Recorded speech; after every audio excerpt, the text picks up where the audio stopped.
महाराणा प्रताप, जो कि बहुत ही महापराक्रमी वीर राजा थे। महाराणा प्रताप जन्मभूमि की स्वतंत्रता के संघर्ष के प्रतीक हैं। वे एक कुशल राजनीतिक आदर्श संगठनकर्ता और देश की स्वतंत्रता के लिए अपना सर्वस्व बलिदान करने को तत्पर रहने वाले महान सेनानी थे। अपनी संस्कृति और स्वाभिमान की रक्षा के लिए उन्होंने वन वन भटकना तो स्वीकार किया, मगर मुगल सम्राट अकबर के सामने अधीनता स्वीकार नहीं की। उनका जन्म 9 मई 1540 को कुंभलगढ़ के दुर्ग राजसमंद जिला राजस्थान राज्य भारत में हुआ। 16 बच्चों के पिता महाराणा प्रताप अपने सीने पर लेकर चलते थे 72 किलो का कवच। सीमित संसाधन होने के बावजूद मुगलों को नाको चने चबवाने वाले महान योद्धा। जानिए मेवाड़ के महाराणा प्रताप के बारे में। हल्दी घाटी का युद्ध बादशाह अकबर और महाराणा प्रताप के बीच 18 जून 1576 ईस्वी को लड़ा गया था।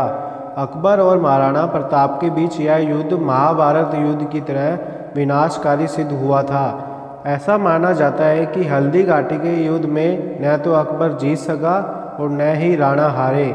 मुगलों के पास सैन्य शक्ति अधिक थी तो राणा प्रताप के पास जुझारू शक्ति की कोई कमी नहीं थी। महाराणा प्रताप का भाला 81 किलो वजन का था और उनके छाती का कवच 72 किलो का था। उनके भाला, कवच, ढाल और साथ में 2 तलवारों का वजन मिलाकर 208 किलो था। आपको बता दें कि हल्दी घाटी के युद्ध में महाराणा प्रताप के पास सिर्फ 20,000 सैनिक थे तो अकबर के पास 85,000 सैनिक। इसके बावजूद महाराणा प्रताप ने हार नहीं मानी और स्वतंत्रता के लिए संघर्ष करते रहे। कहते हैं कि अकबर ने महाराणा प्रताप को समझाने के लिए 6 शांति दूतों को भेजा था, जिससे युद्ध को शांतिपूर्ण तरीके से खत्म किया जा सके। लेकिन महाराणा प्रताप ने यह कहते हुए हर बार उनका प्रस्ताव ठुकरा दिया कि राजपूत योद्धा यह कभी बर्दाश्त नहीं कर सकता। महाराणा प्रताप ने अपने जीवन में कुल 11 शादियाँ की थी। कहा जाता है कि उन्होंने यह सभी शादियाँ राजनीतिक कारणों से की थी। महाराणा प्रताप को बचपन में कीका के नाम से पुकारा जाता था। महाराणा प्रताप का सबसे प्रिय घोड़ा चेतक था। महाराणा प्रताप की तरह ही उनका घोड़ा चेतक भी काफ़ी बहादुर था। बताया जाता है जब युद्ध के दौरान मुगल सेना उनके पीछे पड़ी थी तो चेतक ने महाराणा प्रताप को अपनी पीठ पर बैठाकर कई फीट लंबे नाले को पार किया था। आज भी चित्तौड़ की हल्दी घाटी में चेतक की समाधि बनी हुई है। हल्दी घाटी के युद्ध में महाराणा प्रताप की तरफ से लड़ने वाले सिर्फ एक मुस्लिम सरदार था, जिसका नाम हकीम खान सूरी था। मेवाड़ को बचाने के लिए आखिरी सांस तक लड़ने वाले महाराणा प्रताप 6 बार अकबर को बादशाह मानकर मेवाड़ में राज चलाने की पेशकश ठुकराई। उन्हें किसी विदेशी का राज स्वीकार नहीं था। हल्दी घाटी की लड़ाई में उनका वफादार घोड़ा चेतक गंभीर रूप से जख्मी होने की वजह से मारा गया, लेकिन इस शहादत ने उसे खासी शोहरत दिलाई। महाराणा प्रताप के 17 बेटे और 5 बेटियां थीं। महारानी अजाबदे से पैदा हुए अमर सिंह उनके उत्तराधिकारी बने।